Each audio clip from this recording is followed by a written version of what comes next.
દરબારગઢની આગળ અત્યારે તો જે બધા ભક્તો ગરડા દર્શન કર્યા છે એને ખ્યાલ છે કે મંદિરની બરાબર સામે પગથિયા ઉતરો એટલે એક છત્રી આવેલી છે, ત્યાં ચરણારીન પધરાવેલા છે. ત્યાં પહેલાં સાધુની જગ્યા હતી અને એ વચનામૃતનું પ્રાગટ્ય સ્થાન, મહારાજે પ્રથમ વચનામૃત, જે ગરડા પ્રથમનું પહેલું વચનામૃત જે છે એ મહારાજે મધ્યરાત્રે, આમાં લખ્યું રાત્રિના સમયે. આની પાછળનો બહુ સુંદર એક ઉદ્દેશ્ય છે કે શાસ્ત્રોમાં મત છે કે યા નિશા સર્વભૂતાની તસ્યામ જાગૃતિ સંયમી. જ્યારે જીવાત્મા જગતના વિષયોને અવલંબન કરીને જ્યારે મોહ નિદ્રાની અંદર સૂતા હોય છે ત્યારે ભગવાનના ભક્ત ખટકો રાખી પોતાના આત્મકલ્યાણની ચિંતન કરતા હોય છે. એટલે વચનામૃત કથનનો પાઠ અડધી રાતે શરૂ કર્યો મહારાજ. રાત્રે બધાને ઉઠાડ્યા અને એ સભાની ત્યાં મહારાજે સભા કરી. ત્યાં દેશ દેશના હરિભક્તો અને ભગવાનની આગળ સન્મુખ સંતો જે હતા એ પોતાનો આળસ પ્રમાદનો ત્યાગ કરી અને ભગવાનની સન્મુખ કથા શ્રવણ માટે, એ વચનામૃતના શબ્દોનું શ્રવણ કરવા માટે ત્યાં બધા બેઠા. પછી શ્રીજી મહારાજે પ્રશ્ન પૂછ્યો છે, સર્વ સાધનમાં કયું સાધન કઠણ છે? વાલા ભક્તો, આ વચનામૃત મેં પહેલાં પણ કીધું એમ પ્રશ્ન ઉત્તરીના સ્વરૂપની અંદર વચનામૃત આખો ગ્રંથ લખાયેલો છે. એટલે દરેક હેતુની પાછળનો, દરેક ઉત્તરની પાછળના જ અર્થ સમજવા માટે એના પ્રશ્નને સમજવો જરૂરી છે. જ્યાં સુધી પ્રશ્નનું અનુસંધાન નથી આપણે સમજ્યા ત્યાં સુધી ઉત્તરને યથાર્થપણે નહીં જાણી શકીએ. એટલે દરેક વખતે આ વસ્તુ જ્યાં જ્યાં આવશે ત્યાં હું પોઝ લઈ કદાચ રિપીટ કરીશ. તમને એમ લાગે કે આ તો સરળ ગુજરાતી છે, મને બધાને સમજાય કે આપણે આ પ્રશ્નના ઉત્તર માટે હવે સાંભળવા જઈ રહ્યા છીએ તો એનું અર્થઘટન કેવું થાય, એના શબ્દોના અર્થ કેવા લખ્યા છે. આ વચનામૃતની અંદર એક મહત્વની વાત સમજવા જેવી છે કે જ્યાં જે શબ્દનો ઉપયોગ કરવો ભગવાનને યોગ્ય જણાણો ત્યાં એ જ શબ્દનો ઉપયોગ કર્યો છે, ત્યાં બીજા શબ્દનો ઉપયોગ નથી કર્યો. કારણ કે એક શબ્દના પાણી છે તો એને કોઈ જળ કહેશે, કોઈ નીર કહેશે, પણ જો વહેતું પાણી હોય તો એને નદી કહેવાય, એને નીર કહેવાય. અને એક લોટાની અંદર કે કળશની અંદર પાણી હોય તો એને નીર ન કહેવાય, તો ત્યાં જળનો જ ઉપયોગ કરવો પડે. આચમનીની અંદર પાણી હોય તો એને એમ ન કહેવાય કે આની અંદર આ પ્રવાહિત થયેલું આ જળ કે નીર છે, એને પ્રવાહિત ન કે એને સ્થિર થયેલું જળ જ કહેવાય. એટલે એમ જ્યાં જે શબ્દનો પ્રયોગ, ભલે પર્યાયવાચી શબ્દ હોય, પણ જ્યાં જે શબ્દનો પ્રયોગ કરવામાં આવ્યો છે ત્યાં એનો યથાર્થપણે અર્થ સમજવા માટે પ્રશ્ન સાથેનું અનુસંધાન અને ઉત્તર સાથેનું અનુસંધાન એનું અવશ્ય રાખવું. એટલે જ્યાં આવું રિપીટેશન આવે તો થોડું આ ગહન છે, મેં કીધું વચનામૃત શાસ્ત્ર, પણ ગંભીર નથી કે અઘરું નથી. એટલે જેટલું એને રમૂજથી સમજશું એટલું આપણને વધારે એની અંદર સમજણ આપણી વધારે મજબૂત થશે અને સાથે અંદર રસ પણ આવશે. પછી શ્રીજી મહારાજ પૂછ્યું છે, સર્વ સાધનમાં કયું સાધન કઠણ છે? ત્યારે સર્વ બ્રહ્મચારી તથા સાધુ તથા ગૃહસ્થ તેમણે પોતાની સમજણ પ્રમાણે ઉત્તર કર્યો પણ થયો નહીં. અહીંયા મહારાજે પ્રશ્ન એવો કર્યો, સર્વ સાધનમાં કયું સાધન કઠણ છે? એટલે આપણને પ્રશ્ન પહેલો સમજવાની એ જરૂર છે કે સાધન બતાવ્યું અહીંયા આગળ. તો સાધન હંમેશા કોઈ સિદ્ધિ માટે ઉપયોગ થનાર માધ્યમ છે. આપણને અહીંયા પ્રશ્ન એવો પૂછ્યો, સર્વ સાધનમાં કયું સાધન કઠણ છે? તો અહીંયા આગળ પહેલો પ્રશ્ન આવે કે સાધન કઠણ બતાવ્યું પણ શેના માટે? એ પ્રશ્નનો પ્રાસ જ્યાં સુધી ન સમજીએ ત્યાં સુધી સાધનનો ઉપયોગ કઠણ છે. આપણને એમ કીધું કે ભાઈ ખેતી કરવામાં કયું સાધન કઠણ, તો ખબર પડે કે આ ખેતી માટે સાધનની વાત કરે છે. આપણને એમ પૂછે રસોઈ કરવામાં કયું સાધન કઠણ, તો આપણને ખ્યાલ આવે કે રસોઈ કરવા માટેના સાધનોની વાત છે. અહીંયા એવું કારણ નથી બતાવ્યું. પણ મેં પહેલાં વાત કરી કે પ્રત્યેક વચનામૃતનો ઉદ્દેશ આપણે પહેલાં સમજવો પડશે કે જીવાત્માને પરમાત્માની પ્રાપ્તિ એનો મુખ્ય ઉદ્દેશ છે. એ ઉદ્દેશને ધ્યાનમાં રાખી અને વચનામૃતના પ્રશ્નોત્તરને સમજવા પડે. એટલે અહીંયા લખ્યું સર્વ સાધનમાં કયું સાધન કઠણ છે, તો સાધનનું માધ્યમ એવું બતાવ્યું કે કઈ પ્રાપ્તિ માટે? તો જીવાત્માને ભગવાનની પ્રાપ્તિ કરવા માટે જે સાધનો શાસ્ત્રોએ બતાવ્યા છે, વ્રત, તપ, તીર્થ આદિ, જે દાન, ભક્તિ આદિ જે સાધનો જે શાસ્ત્રોએ જ્ઞાન, વૈરાગ્ય આદિ જે સાધનો બતાવ્યા, એની અંદર આ બધા સાધનોની અંદર કયું સાધન કઠણ છે? પ્રશ્ન ખ્યાલ આવે છે ને? હા, તમે થોડું માથું હલાવજો તો મને ખબર પડે કે તમને રસ પડે છે. કારણ કે હું જાણું છું વચનામૃત અમે જ્યારે ભણ્યા, અમે જ્યારે સમજ્યા ત્યારે અમને ઘણી વખત આ તમારા જેવી સ્થિતિ થઈ જતી હતી જેને કહેવાય મંત્રમુગ્ધ. પણ મંત્રમુગ્ધ થવાની જરૂર નથી. આ વચનામૃત લખાણું જ મંત્રમુગ્ધતાથી નથી. મહારાજે પ્રશ્ન પૂછ્યા છે, ભક્ત સમાજમાંથી એનો ઉત્તર આવ્યો છે, મહારાજે યથાર્થ ઉત્તર કર્યો છે. એટલે જેને કહેવાય રેસિપ્રોકલ, એકબીજાનું પરસ્પર ઇન્વોલ્વમેન્ટ છે. ખાલી વક્તા કથા કરે ને શ્રોતા બેસીને તાળી પાડે કે માથું ડોલાવે એવું નથી. આ વચનામૃત ગ્રંથ એવો નથી. બીજા ગ્રંથ કદાચ એ રીતે સાંભળો એ શોભે, પણ વચનામૃત ગ્રંથ આવી રીતે સંભળાય નહીં. આની અંદર ઇન્વોલ્વ થવું પડે જો આનો યથાર્થ. હવે અહીંયા પ્રશ્નનો જો આપણે સર્વ સાધનમાં કયું સાધન કઠણ છે એટલે પ્રશ્ન જો સમજીએ તો આ સાધનનો અહીં આગળ વ્યાખ્યા અથવા તો અર્થ એ ભગવાનને પ્રસન્ન કરવા માટે અથવા ભગવાનને પ્રાપ્તિના જે સાધનો શાસ્ત્રોએ બતાવ્યા એ શાસ્ત્રોમાં કયું સાધન કઠણ છે એવો અર્થ અહીં આગળ સમજાય. ત્યારે સર્વ બ્રહ્મચારી સર્વ સાધુ તથા ગ્રહસ્થ તેમને પોતાની સમજણ પ્રમાણે ઉત્તર કર્યો પણ થયો નહીં. અહીં આગળ પણ વાત સમજવા જેવી એ છે કે ઉપસ્થિત ભગવાનની સન્મુખ જે ભક્તો હતા એ આપણે સૌ જાણીએ છીએ, શાસ્ત્રો આપણે એનું પ્રમાણ આપે છે કે અક્ષરધામના મુક્તો હતા, અતિ વિદ્વાન હતા, ભગવાનને જાણી સમજી પારખી ઓળખી અને ભગવાનનું મહાત્મ જ્ઞાન સમજીને ભગવાનનો મહિમા જાણીને ભગવાનના સંત થયા હતા અથવા ભગવાનને આશ્રય આવેલા. હવે આવા જ્ઞાની વ્યક્તિઓ જો ઉત્તર કરવા બેસે ને થાય નહીં તો એ વસ્તુ કદાચ ઘણાને ગળે ઉતરે નહીં. પરંતુ ઘણી વખત અમુક શબ્દો ભગવાનની મુખે જે સાંભળીને જે આનંદ આવે એ શબ્દ એ બીજાના મુખે સાંભળીને આનંદ ન આવે. એક તો એ પણ એનો ભાવ રહેલો છે. બીજું કે અહીંયા આગળ ઉત્તર થયો નહીં એનો અર્થ કે યથાર્થ ઉત્તર થયો નહીં. ઘણા નજીક આવ્યા, કોઈક 30% આવ્યા, કોઈક 40% આવ્યા, કોઈક 50% આવ્યા, પણ યથાર્થ જે સ્વરૂપની અંદર જે એનું વાત સમજવી જોઈએ એવી પ્રમાણે સમજાણી નહીં. એટલે મહારાજે પછી શ્રીજી મહારાજ બોલ્યા છે એટલે કે મહારાજે પોતે એનો ઉત્તર કરવાનો અહીં આગળ કૃપા કરી. મહારાજ બોલ્યા, લ્યો અમે ઉત્તર કરીએ. જે ભગવાનના સ્વરૂપમાં મનની અખંડ વૃત્તિ રાખવી તેનાથી કોઈ સાધન કઠણ નથી. અત્યારે અહીંયા મહારાજે ઉત્તરનો પ્રથમ પ્રશ્ન બહુ સરળ એક જ વાક્યનો હતો, કયા સર્વ સાધનમાં કયું સાધન કઠણ છે. એટલે ઉત્તર પણ એક જ વાક્યમાં ભગવાને આપ્યો કે ભગવાનની મૂર્તિની અંદર મનની અખંડ વૃત્તિ રાખવી એ એક કઠણમાં કઠણ સાધન છે. હવે અહીં આગળ જો પ્રશ્ન જો એનો હાર્દ ન સમજાણો હોત તો ભગવાનની મૂર્તિની અંદર વૃત્તિ રાખવી, કારણ કે ભગવાનની મૂર્તિનું ચિંતન એ પરમાત્માના સ્વરૂપની નિષ્ઠાને દ્રઢ કરનારું છે. ભગવાનનો સાકાર જે પરબ્રહ્મની પુરુષોત્તમ નારાયણની જે વ્યાખ્યા શાસ્ત્રોએ કરેલી છે એ મૂર્તિનું ધ્યાન જ ચિંતન જ અને નિધિધ્યાસ એ જીવાત્માને મોક્ષનું સાધન શાસ્ત્રોએ બતાવ્યું છે. એ મહારાજે પણ આગળ વચનામૃત, આમાં ઘણા વચનામૃત એવા છે અરસપરસ એકબીજાને પૂરક છે. વચનામૃતોની અંદર ઘણા આને અનુસંધાને આગળ ઘણા બીજા વચનામૃતોમાં દ્રષ્ટાંત આવશે. જો કે આપણે જે તે સમયે વચનામૃતનો એક ક્રમ આવશે ત્યારે એને વ્યાખ્યાને સમજવા પ્રયત્ન કરશું. કદાચ કોઈ જરૂર હશે તો વચ્ચે એકાદ રેફરન્સ લઈશું. પણ હેતુ એનો એ છે કે સાધન પરમાત્માની પ્રાપ્તિનું સાધન, તો પરમાત્માની પ્રાપ્તિ એટલે અક્ષરધામની પ્રાપ્તિ, અને એ અક્ષરધામની પ્રાપ્તિ એટલે મુક્ત થવાની સ્થિતિ. એ મુક્ત થવાની સ્થિતિ માટે ભગવાનના સ્વરૂપની નિષ્ઠા એ અતિ આવશ્યક છે. સ્વરૂપ નિષ્ઠા મહારાજે બે સાધન બતાવ્યા છે, સ્વરૂપ નિષ્ઠા અને આત્મનિષ્ઠા બે દ્રઢ કરીને રાખી હોય ત્યારે જીવાત્માને ભગવાનના ધામની પ્રાપ્તિ થાય છે. અને એ પરમાત્માની સ્વરૂપ નિષ્ઠાને દ્રઢ કરવા માટે ભગવાનની મૂર્તિનું ચિંતન, ભગવાનની મૂર્તિનું ધ્યાન અને અંત સમય પણ એ મૂર્તિનું સંભાળણું એ અતિ આવશ્યક છે કે મૂર્તિ યાદ આવે જીવાત્માને. આગળ વચનામૃતમાં આવે છે કે ભગવાનની મૂર્તિ અંત સમય યાદ આવે તો ગમે તેવો જીવાત્મા હોય તો એ પણ પોતાના દેહનો અંતે પરમાત્માના ધામને પામે છે.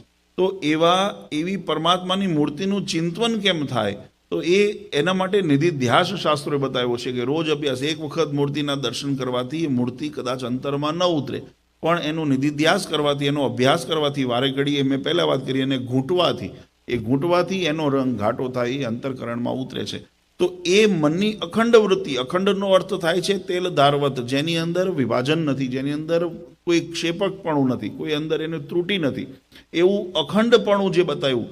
તો જીવાત્માનું કાર્ય દેહે કરીને કાર્ય કરતા હોય, મને કરીને કાર્ય કરતા હોય, જાગૃત સ્વપ્ન સુષુપ્તિ અવસ્થાની અંદર અનેક પ્રકારે કાર્ય કરતા હોય, જીવાત્મા કર્મ કરે છે.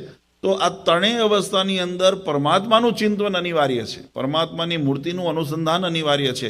આ ત્રણેય અવસ્થાની સ્થિતિ આ જ્યારે દશાની માટે જીવાત્મા પ્રયત્નશીલ રહે ને એ દશાને પામે ત્યારે પછી એ મૂર્તિને યાદ કરવી નથી પડતી, અનાયાસે જીવાત્માને દર્શન એનું મૂર્તિનું થાય છે. જીવાત્માના હૃદય કમળની અંદર એ મૂર્તિ વિરાજમાન થાય છે. એટલે એ પ્રાપ્તિ કરવા માટે તો એ સાધન અખંડ, કારણ કે ભગવાનના સ્વરૂપની અંદર અખંડ મનને પોરવી રાખવું એ જીવાત્મા માટે કઠણમાં કઠણ સાધન છે. કેમ? કારણ કે આપણે બધા માયાથી આવરિત થયેલા જીવ છીએ. આપણે આ બદ્ધ અવસ્થાની અંદર, શરીર અવસ્થાની અંદર માયાના ત્રણેય ગુણોથી આપણે બદ્ધ જીવ છીએ. આ ત્રણ માયાના આવરણને ભેદવા માટે જેમ શાસ્ત્રોએ કીધું કે ભગવાનની ભક્તિ તો પરિપક્વ ક્યારે થાય, જ્યારે બ્રહ્મરૂપ થઈને પરમાત્માની ભક્તિ થાય. આવરણને દૂર કરી જીવાત્માનું પરમાત્માનું મિલન ક્યારે થાય, આત્મા અને બ્રહ્મ અને પરબ્રહ્મની પ્રાપ્તિ એકાત્મપણું ક્યારે શાસ્ત્રોએ બતાવ્યું કે જ્યારે માયાના તમથી ઉત્પન્ન થયેલા ત્રણેય ગુણોથી રહિત, એટલે કે સ્થૂળ સૂક્ષ્મને કારણ જે શરીર, શિક્ષાપત્રીની અંદર પણ મહારાજે આ વાત નોંધ લીધી કે સ્થૂળ સૂક્ષ્મને કારણ જે શરીર એનો નાશ કરી જીવાત્મા બ્રહ્મરૂપ થાય અને પોતાના આત્મ સ્વરૂપ જ્યારે થાય, એટલે કે તમામ જે વિકારો છે એનાથી નિર્લેપ થાય છે, તમામ જે દોષો છે એનાથી નિવૃત્ત થાય છે. અતિશુદ્ધ અને પવિત્ર જેવું વાસ્તવિક જીવાત્માનું જે સ્વરૂપ છે, એવું શુદ્ધ તેજોમય ને જે શાશ્વત સ્વરૂપ, એવા સ્વરૂપે થઈ અને પરમાત્માને પ્રાપ્તિ માટે જ્યારે પ્રયત્ન કરે ત્યારે પરમાત્માની પ્રાપ્તિ કરી શકે છે. જ્યાં સુધી એ વચ્ચે માધ્યમ હોય, આવરણ હોય, જ્યાં સુધી કોઈ અંતરાય હોય, ત્યાં સુધી ભગવાનના યથાર્થ સુખ સુધી કે ભગવાનની યથાર્થ પ્રાપ્તિ સુધી એ જીવાત્મા પહોંચી શકતો નથી. એટલે એ મનની વૃત્તિને જો આપણે પરમાત્માના સ્વરૂપમાં અખંડ રાખવી હોય તો જ્યાં સુધી આ માયાના આવરણની અંદર છીએ, અનેક વિષયો છે, અનેક પરિવાર છે, અનેક જવાબદારીઓ છે, અનેક પોતાના જે બીજા કર્મના બંધનો છે, એને યોગે કરીને જીવાત્મા એ પોતાનું અને એમાં દેહભાવ, જ્યાં સુધી વ્યક્તિને દેહભાવ છે ત્યાં સુધી દેહના સુખ એ વધારે પ્રાધાન્યપણે સમજાય છે. આ એક સહજ મનુષ્ય સ્વભાવ છે, આમાં કોઈનો દોષ નથી, પણ એ સહજ મનુષ્ય સ્વભાવમાંથી જે પ્રકૃતિમાંથી પોતાના આત્મા તેજને બહાર કાઢવાનું નામ જ સાધના છે, એનું નામ જ યોગ છે.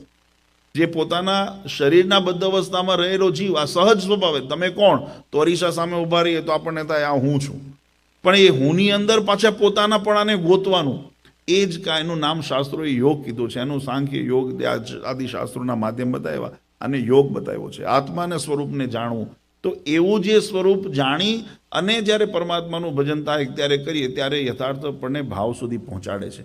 હવે એ સ્વરૂપને જાણવા માટે આપણે એ વૃત્તિને કેળવવી પડે, એ દ્રષ્ટિને કેળવવી પડે, એ બુદ્ધિને આપણે નિખારવી પડે અને એ સત્સંગના માધ્યમથી જીવાત્માને પ્રાપ્ત થાય. પણ વ્યવહારિક એવી જે જવાબદારીઓ અને કાર્ય જે આપણી દક્ષતા એના કારણે આપણે એની અંદર ઓતપ્રોત નથી રહી શકતા. એટલે આ સાધનને કઠણમાં કઠણ ભગવાનનું ભજન કરવું હોય, 2 કલાક તમને કહો 2 કલાક ભગવાનનું ભજન કરો, તો કદાચ મન મક્કમ કરીને બેસો તો 2 કલાક ભજન થઈ જશે.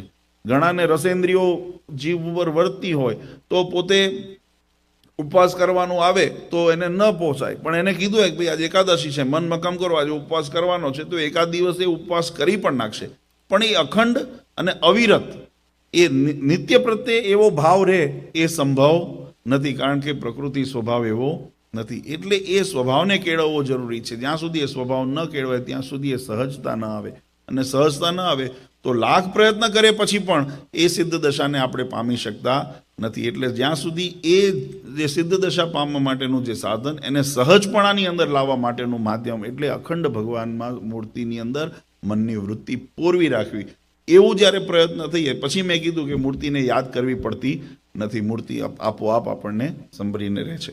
એટલે અહીં આગળ એને કઠણ સાધન બતાવ્યું. મહારાજે ઉત્તર કર્યો, લ્યો અમે ઉત્તર કરીએ છીએ, ભગવાનના સ્વરૂપમાં મનની અખંડ વૃત્તિ રાખવી તેથી કોઈ સાધન કઠણ નથી, અને મનુષ્યના મનની વૃત્તિ ભગવાનના સ્વરૂપમાં અખંડ રહે તેથી બીજી અધિક કોઈ પ્રાપ્તિ શાસ્ત્રમાં કહી નથી. આ બધા શાસ્ત્રો, ઉપનિષદો, વેદ, પુરાણમાં તમે સાર જુઓ તો એની અંદર સૌથી મોટી શ્રેષ્ઠ પ્રાપ્તિ તો જીવાત્માને ભગવાનની મૂર્તિની પ્રાપ્તિ, ભગવાનના સ્વરૂપની પ્રાપ્તિ, અને એની અંદર મન પોરવાઈ જાય. એટલે આમાં શાસ્ત્રોની અંદર મોક્ષની જે વ્યાખ્યા કરીને વાલા ભક્તો, એ ભગવાનની પ્રાપ્તિ એને કીધું છે. પછી એની અંદર સાધર્મની પ્રાપ્તિ, સામીપ્યની પ્રાપ્તિ, સાનિધ્યની પ્રાપ્તિ વગેરેના વિભાગ બતાવ્યા છે. ઘણા મતો એની વ્યાખ્યા કરે છે, પણ જેમ વિશિષ્ટાદ્વૈત મત આપણે સંપ્રદાયને માન્ય છે, એમ અદ્વૈત મત છે, વિશિષ્ટાદ્વૈત મત છે, દ્વૈતાદ્વૈત મત છે, દરેક આચાર્યોએ પોતાના મતો પ્રસ્થાપિત કર્યા છે. આ બધાનો સાર તમે જુઓ ને તો સાર એક જ છે. ખાલી વ્યાખ્યાઓની જે ડેફિનેશનના લેંગ્વેજ જે છે એના અર્થઘટન જે કર્યા છે એની અંદર થોડી તફાવત થાય છે, એટલે અલગ અલગ વ્યાખ્યાઓ દેખાય છે આપણને.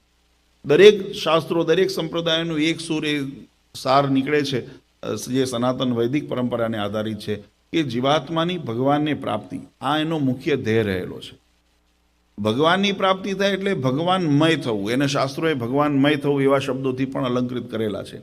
અને ભગવાનમય થવું એટલે ઘણા થાય છે ભગવાનમાં ભળી જવું, ભગવાનમાં મળી જવું, એને ઘણી વ્યાખ્યાઓનો સાર એવો કર્યો છે, ઘણા આચાર્યો એવો સાર કર્યો છે કે ભગવાનમાં તલ્લીન થઈ જવું, ભગવાનની અંદર મનથી ભળી જવું, એને પણ શાસ્ત્રોની અંદર એની વ્યાખ્યા કરી છે. ઘણા એવું કીધું છે ભગવાનમાં ઓતપ્રોત થઈ જવું.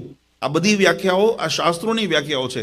ભગવાનમાં તલ્લીન થઈ જવું, ભગવાનમાં ઓતપ્રોત થઈ જવું, ભગવાનમાં ભળી જવું. એનો એક ભાવ એવો રહેલો છે કે પછી પોતાનો જુદો જીવનો જે ભાવ છે એ ભાવ અલગ વર્તતો નથી. એ ભગવાનમય જ્યારે થઈ જાય છે, મોક્ષની પરિભાષાની અંદર જ્યારે ભગવાનમય થઈ જાય છે ત્યારે એ ભગવાનની અંદર જ પોતાના જાતને જુએ છે. એટલે પોતાનો ભાવ મહારાજે આપણા સંપ્રદાયના નિયમ પ્રમાણે જે મહારાજે વ્યાખ્યા કરી, તો મહારાજ કીધું સ્વામી સેવક ભાવ રહે છે, પણ કેવો રહે છે કે દાસ થઈને પરમાત્માની સેવાપરાયણ જ્યારે જીવાત્મા થાય છે ત્યારે ભગવાનના સુખની અંદર, ભગવાનની રુચિની અંદર, ભગવાનની ક્રિયાની અંદર એ પોતે આનંદને અનુભવે છે. પોતાનું વ્યક્તિગત કોઈ બીજો સંકલ્પ વિકલ્પ હોતો નથી કે મને આ ગમે છે, આ ભાવે છે, આ કરવું છે, આ એવો કોઈ વિકલ્પ થતો નથી. જે પરમાત્માની ખુશી, જે પરમાત્માનો રાજીપો, જે પરમાત્માની પ્રસન્નતા, એ જ પોતાના સુખને, એને જ પોતાનું સુખ માની અને પોતે સમર્પિત થઈ જાય છે. એવી પણ ભાવના શાસ્ત્રોમાં બતાવી છે. તો દરેક શાસ્ત્રમાં આવી અધિક પ્રાપ્તિ જીવાત્માને ક્યારે થાય કે ભગવાનના સ્વરૂપમાં ઓતપ્રોત થઈ જાય. અને એ સ્થિતિને ક્યારે થાય? ભગવાનમાં અખંડ મનને સ્થિર કરી દીધું હોય, જેની વૃત્તિ ભગવાનના સ્વરૂપની અંદર અખંડ જે સ્થિર થઈને રહેતી હોય, જેનું મન ભગવાનમાં પોરવાઈને રહેતું હોય, એ જીવાત્માને ભગવાનના સુખની અનુભૂતિ ને એના આનંદની અનુભૂતિમાં જ પોતાનું પ્રાપ્તિ એટલે મોક્ષપદની અંદર જે ભાવ જે બતાવ્યો છે એ જ ભાવ જીવાત્માની મૂર્તિના માધ્યમે કરીને આ સંસારની અંદર પણ રહેલો. મહારાજે વચનામતમાં આગળ કીધું છે કે જે આવી સ્થિતિ પામ્યા હોય તો એને મર્યા પછી અક્ષરધામ મળશે કે કેમ એની શંકા ન રાખવી. એને તો છતે દેહે અક્ષરધામની અનુભૂતિ કેમ કે એને ભગવાનની સ્વરૂપ નિષ્ઠા દ્રઢ કરી અને ભગવાનમાં ઓતપ્રોત થઈ ગયો, ભગવાનને સમર્પિત થઈ ગયો, ભગવાનને તલ્લીન થઈ ગયો, પછી પોતાનો એટલે કોઈ વિચાર કે ભાવ રહેતો નથી. એટલે એનાથી મોટી કોઈ પ્રાપ્તિ શાસ્ત્રમાં કંઈ નથી. કાં છે? હવે એનું કારણ મહારાજ બતાવે છે. કાં છે? ભગવાનની મૂર્તિ છે તે તો ચિંતામણી તુલ્ય છે. આ પ્રાપ્તિને સર્વશ્રેષ્ઠ પ્રાપ્તિ, ભગવાનની મૂર્તિની સર્વશ્રેષ્ઠ પ્રાપ્તિ કેમ કીધી? તો કે જે સાધન એ કરીને તમે જે આગળ બતાવશે કે તમે જે સ્વરૂપોને તમે દર્શન કરવા છે એ તમામ સ્વરૂપો એ ભગવાનના થકી, ભગવાનના કૃપાથી આપણને પ્રાપ્ત થાય છે, એ દર્શનની પ્રાપ્તિ. કાં જે કે ભગવાનની મૂર્તિ તે તો ચિંતામણી તુલ્ય છે. જેમ ચિંતામણી કોઈ પુરુષના હાથમાં હોય તે પુરુષ જે જે પદાર્થને ચિંતવે તે પ્રાપ્ત થાય છે, તેમ ભગવાનની મૂર્તિને વિશે જેના મનમાં અખંડ વૃત્તિ રહે છે તે તો જીવ, ઈશ્વર, માયા અને બ્રહ્મ એમના સ્વરૂપને જો જોવાને ઈચ્છે તો તત્કાળ દેખે છે. તથા વૈકુંઠ, ગોલોક, બ્રહ્મહોલ એ આદિ જે ભગવાનના ધામ તેને પણ દેખે છે. માટે ભગવાનના સ્વરૂપમાં અખંડ વૃત્તિ રાખવી તેથી કોઈ કઠણ સાધન નથી અને તેથી કોઈ મોટી પ્રાપ્તિ પણ નથી. જે સાધનોએ કરીને તમે આ જીવ, ઈશ્વર, માયા, બ્રહ્મ આદિ જે રૂપ છે એ રૂપને જોવા તમે ઈચ્છા રાખતા હો તો એ ઈચ્છાની પ્રાપ્તિ માટે જે તપ, તીરથ, તાન કરવું પડે એ પરમાત્માની કૃપાએ વતે છે બધા. તો પરમાત્માની સ્વરૂપની જેને અખંડ નિષ્ઠા, જ્યારે દ્રઢ નિષ્ઠા થઈ હોય સ્વરૂપની અંદર, ભગવાનની મૂર્તિની અંદર જ્યારે મન પોરવાયું હોય તો એ ભગવાનની મૂર્તિના પ્રતાપે કરીને, એના કરીને આ તમામ જે લોકો છે જે આ બતાવ્યા વૈકુંઠ, ગૌલોક, બ્રહ્મોલ આદિ જે લોક એના દર્શનને ઈચ્છે તો એ પરમાત્માના માધ્યમે કરીને એ જીવાત્મા એ તત્કાળ એ દશાને પામે છે. એ જે સમાધિની અવસ્થાની અંદર, જે સાધન અવસ્થાની અંદર, જે યોગ તપની અંદર જે મહેનત કરીને જે પ્રાપ્તિ કરવી છે એ પરમાત્માની કૃપાએ કરીને સહેજે આમાં પ્રાપ્તિ થાય છે. એવું વચનામૃતમાં મહારાજે એનો ઉત્તર કર્યો.